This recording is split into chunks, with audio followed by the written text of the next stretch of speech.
Welcome to this eLearn security training lesson on client-side exploitation. In this video, we are going to see how to mount a client-side attack against a Linux machine.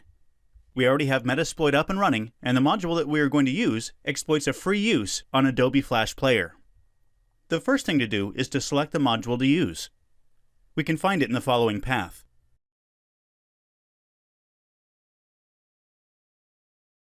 Notice that since the exploit works on both Linux and Windows OS, we will find it under the path Multi. Before using the module, let us take a look at its information by executing the info command. As we can see in the description, the module works on different platforms, with different browsers and Flash Player versions.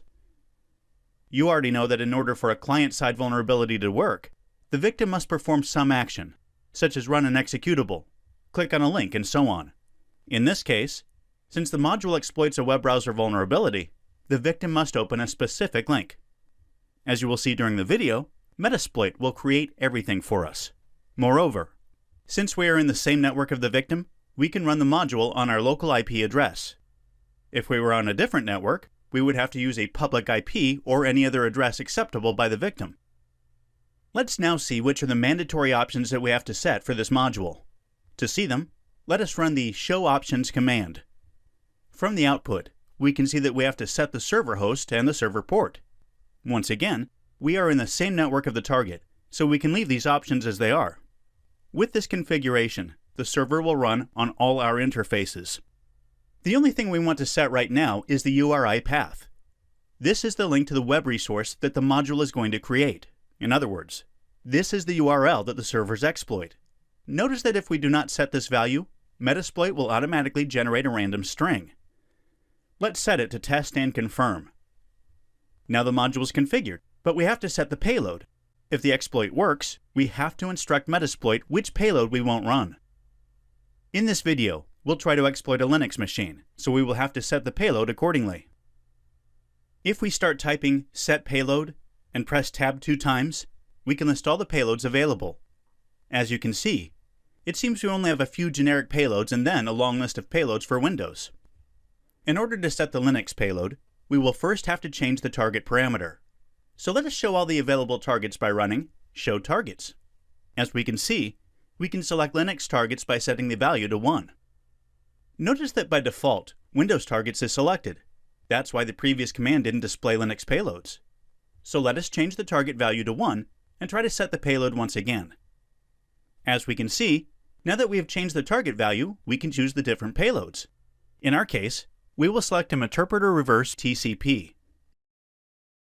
From the payload path, we can also see that this exploit works only for 32-bit Linux OS. Keep this in mind when you select your exploits and payloads. Now that the payload's been selected, we have to set its options. Let's run show options once again to display them. We have to set the parameters for the connect back.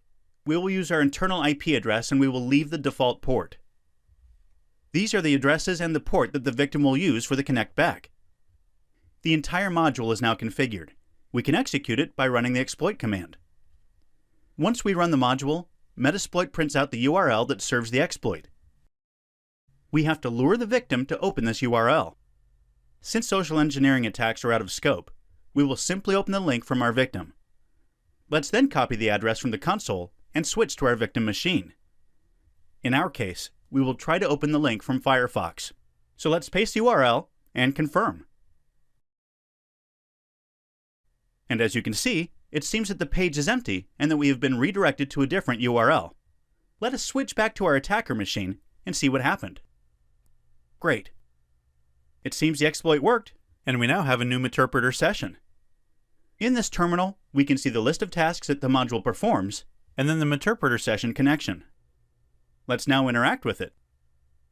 In the previous output, we can see the ID of the session just obtained. If we want to list all the sessions available, we can just run the sessions command without any parameter. The only one available now is the one just created. So, let us interact with the session by running the following command: session -i1. As we can see, the prompt changes. We are now interacting with the exploited machine. Let's run the system info command to get basic information from the machine. Here we are. We have a fully functional session on the Linux machine.